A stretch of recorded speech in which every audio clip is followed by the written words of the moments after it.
এই লোকপিয়লত যদি কোনোবাই যদি মিছা তথ্য দাখিল কৰে তেতিয়া কিবা আইন মতে কিবা শাস্তি আছে নেকি, কিবা পানিশমেণ্ট আছে নেকি? হয়, মই লোকপিয়ল আইন 1948 অৰ্থাৎ সেন্সাস এক্ট 1948 ধাৰা 11 অনুসৰি যদি কোনোবাই মিছা তথ্য দাখিল কৰে তেতিয়াহ'লে তাৰ কাৰণে শাস্তিৰ ব্যৱস্থা আছে। এই ধাৰা 11ত গোটেই আইনটোৰ লোকপিয়ল আইনৰ ধাৰা 11ত শাস্তিৰ বিধান উল্লেখ কৰা আছে আৰু এই শাস্তি কোৱা হৈছে জৰিমনাও হ'ব পাৰে নাইবা 3 বছৰলৈকে কাৰাদণ্ড হ'ব পাৰে, অৰ্থাৎ 3 বছৰলৈকে জেল হ'ব পাৰে, এই ধাৰাত উল্লেখ আছে। তো আহক আমি অলপ বিশদভাৱে আলোচনা কৰোঁ। আকৌ দৰ্শক মণ্ডলীক উদ্দেশ্যে আৰু এটা অনুৰোধ জনাব বিচাৰিছোঁ, আপোনালোকে যাতে আকৌ নাভাবে যে এই ভিডিঅ'টো কোনোবা ৰাইজক হয়তো ভীতিগ্ৰস্ত কৰাৰ কাৰণে প্ৰস্তুত কৰা হোৱা নাই। এই ভিডিঅ'টো প্ৰস্তুত কৰাৰ মূল উদ্দেশ্য হৈছে যিহেতু কেইবাজনে প্ৰশ্ন সুধিছে, আন বহুতৰে মনত এই প্ৰশ্নটো হয়তো থাকিব পাৰে, সেইকাৰণে সকলোকে এইটো ক্ষেত্ৰত জনোৱাটো যিমান সম্ভৱ যথাসম্ভৱ মোৰ দায়িত্ব বুলি অনুভৱ কৰি মই ভিডিঅ' প্ৰস্তুত কৰিছোঁ, যাতে যিসকলে বিষয়টো নাজানে তেওঁলোকেও যাতে জানে। কাৰণ মই আইনৰ ছাত্ৰ হিচাপে ময়ো জানো এটা কথা যে নজনাটোক এক্সকিউজ নহয়। মই যদি নাজানো যে মাৰ্ডাৰ কৰিলে এইটো শাস্তি হয়, মই নাজানো বুলি কৈ মই ক্ষমা বিচাৰিলে কাম নহ'ব। তো আইনত যিটো শাস্তিৰ বিধান আছে, কি ভুল কৰিলে কি শাস্তি আছে, সেইটো যদি আমি নাজানো বুলি কওঁ পৰৱৰ্তী সময়ত, তাৰ কাৰণে মইতো মাফ খুজিব নোৱাৰোঁ বা মইতো ক্ষমা খুজিলেও কাম নহ'ব, হয়নে? শাস্তি ভোগ কৰিব লাগিব। সেইকাৰণে আমি সকলোৱে এইটো জানিবও লাগে। যিসকলে নাজানে তেওঁলোকৰ কাৰণেহে কেৱল এই ভিডিঅ'টো, এই বিষয়টো যাতে যিসকলে নাজানে, আন যিসকলে জানে তেওঁলোকে স্কিপ কৰিব পাৰে, তেওঁলোকে ইগন'ৰ কৰিব পাৰে এই ভিডিঅ'। এই আইনৰ 1948 চনৰ যি সেন্সাস আইন, যিটো মতে সেন্সাস চলি আছে বৰ্তমান, এই আইনৰ ধাৰা 8 নম্বৰ ধাৰাত কোৱা হৈছে যে সেন্সাসৰ অফিচাৰে আপোনাৰ ঘৰত গৈ ৰাইজৰ ঘৰত গৈ প্ৰয়োজনীয় তথ্য বিচাৰিব পাৰে বা প্ৰয়োজনীয় প্ৰশ্ন সুধিব পাৰে। যিটো আইন মতে যিটো কোৱা হৈছে, যিখিনি প্ৰয়োজন সেইখিনি তথ্য বিচাৰিব পাৰে, হয়, প্ৰশ্ন সুধিব পাৰে। আৰু এই প্ৰশ্নৰ উত্তৰ দিবলৈ আমাৰ গৰাকী অৰ্থাৎ পৰিয়ালৰ তৰফৰ পৰা এই প্ৰশ্নৰ উত্তৰ দিবলৈ বাধ্য। ঠিক আছে, তো আহক সেই প্ৰশ্নৰ উত্তৰ শুদ্ধ উত্তৰ দিয়াৰ কাৰণে বাধ্য, শুদ্ধ উত্তৰ দিব লাগিব বুলি কোৱা হৈছে।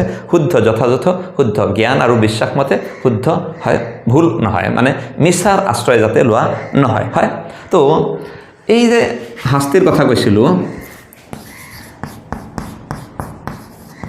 শাস্তি, হয়, এই শাস্তিৰ ধাৰা উল্লেখ কৰা হৈছে ধাৰা 11ত উল্লেখ কৰা হৈছে শাস্তি। হয়, এই 11 নম্বৰ ধাৰাত শাস্তি কিন্তু বহুতৰে কাৰণে ভাগ ভাগ কৰি দিয়া আছে। আকৌ মন কৰিব, মই যে কৈছিলোঁ যে 3 বছৰলৈকে কাৰাদণ্ড হ'ব পাৰে, সকলোৰে কাৰণে একেই শাস্তি নহয়, মানুহভেদে শাস্তিটো অলপ বেলেগ বেলেগ হ'ব। এই ভিডিঅ'টোত মূলত ৰাইজক উদ্দেশ্যেহে মই প্ৰস্তুত কৰিছোঁ যে ৰাইজে জানক ৰাইজৰ কাৰণে কি ব্যৱস্থা আছে। হয়, সেকশ্যন 11 সাবসেকশ্যন 1 ক্লজ ডি। ক্লজ ডিত কোৱা হৈছে যদি কোনোবা ব্যক্তিয়ে অৰ্থাৎ পৰিয়ালৰ কোনোবা ব্যক্তিয়ে, সাধাৰণ মানুহৰ কথা কোৱা হৈছে, যদি মিছা তথ্য দাখিল কৰে, মিছা উত্তৰ দিয়ে ইচ্ছাকৃতভাৱে, তেতিয়াহ'লে তাৰ কাৰণে শাস্তি 1000 টকালৈকে 1000 লৈকে জৰিমনা হ'ব পাৰে। হয়, আচ্ছা, আৰু আছে সেকশ্যন 11(1) সাবসেকশ্যন 1 ই।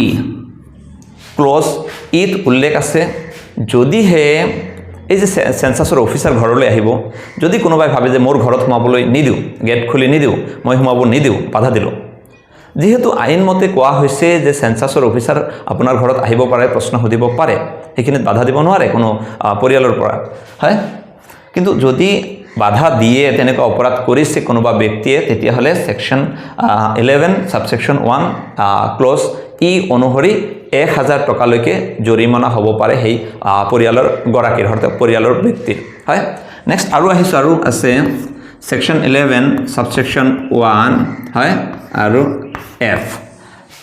ক্লজ এফত কোৱা হৈছে যদি কোনোবা ব্যক্তিয়ে এই যে সেন্সাসৰ অফিচাৰসকলে আহি যে গেটত বা ঘৰত যে সেন্সাসৰ বিল্ডিং নম্বৰ, হাউচ নম্বৰ এইবিলাক লিখি থৈ যায়, এনেকুৱা কথা সেইবিলাক যদি কোনোবা পৰিয়ালৰ বা কোনোবা ব্যক্তিয়ে যদি সেই বিল্ডিং নম্বৰ হাউচ নম্বৰ যদি কোনোবাই মচি পেলায় বা নষ্ট কৰে নাইবা সলনি কৰে চেঞ্জ কৰে কাটাকাটি কৰি যদি চেঞ্জ কৰে তাৰ কাৰণেও শাস্তিৰ কথা উল্লেখ কৰা হৈছে সেন্সাস আইনৰ এই 11 নম্বৰ ধাৰাত হয় সেকশন 11 সাবসেকশন 1 ক্লজ এফত উল্লেখ কৰা হৈছে সেই তেনেকুৱা অপৰাধ কৰা ব্যক্তি 1000 লৈকে জৰিমনা হ'ব পাৰে তো এইখিনি আছিল মূলত শাস্তিৰ কথা ৰাইজৰ কাৰণে কোৱা হৈছে এটো আৰু অফিচাৰসকলৰ শাস্তিটো বেলেগ সেন্সাসৰ অফিচাৰসকল হেতু অফিচাৰসকলে নিশ্চয় অৱগত ট্ৰেনিঙত কোৱা হৈছে তো আশা কৰিছো যে এইখিনি আমাৰ যিসকলে বিষয়টো অৱগত নাছিল তেওঁলোকক অৱগত কৰাবলৈ সক্ষম হৈছো আকৌ কৈছো যে আপোনালোকে যাতে ভুল নবুজে যে ইয়াত কাৰোবাক ভীতিগ্ৰস্ত কৰাৰ কাৰণে কাৰণ শাস্তিৰ কথা কোৱা হৈছে